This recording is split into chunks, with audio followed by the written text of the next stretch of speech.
And our next reader is Greg Lenziki. I hope I pronounced your name right. If not, let me know.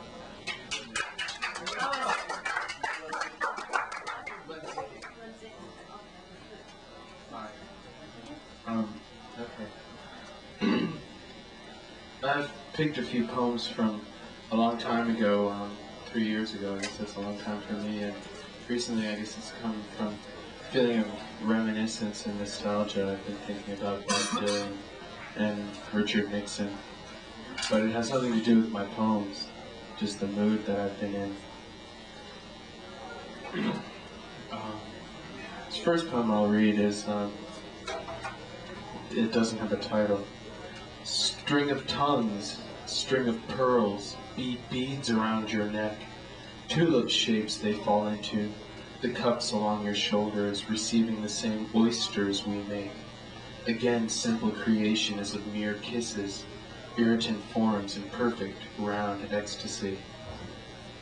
And I've got 2 more to read.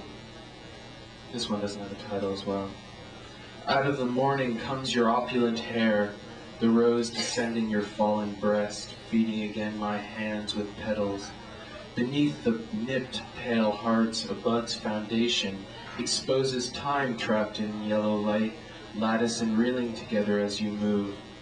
If a rose can die as beautifully as you wake, there is no more learning. And this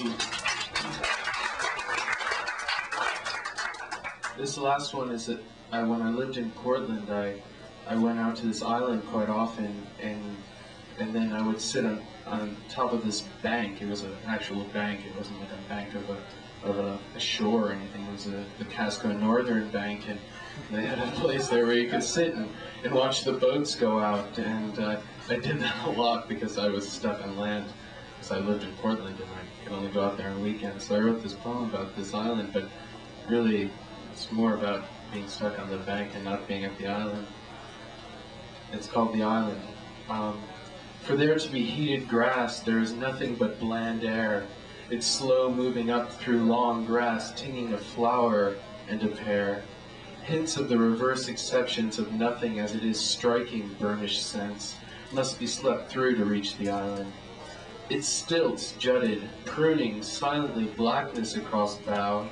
The steps to the island can be passed through lightly. The surface will move toward you fast. Blackberries, intent on true blackness, encase vines. Fall magistrates their deepening. The island swims in a path of bats, wingless, each hue found on the body. Water thinks disdainfully of this, running shadows in to sift the shape of the island.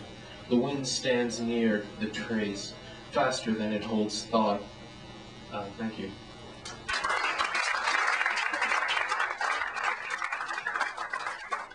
Thanks to Greg Lenziki.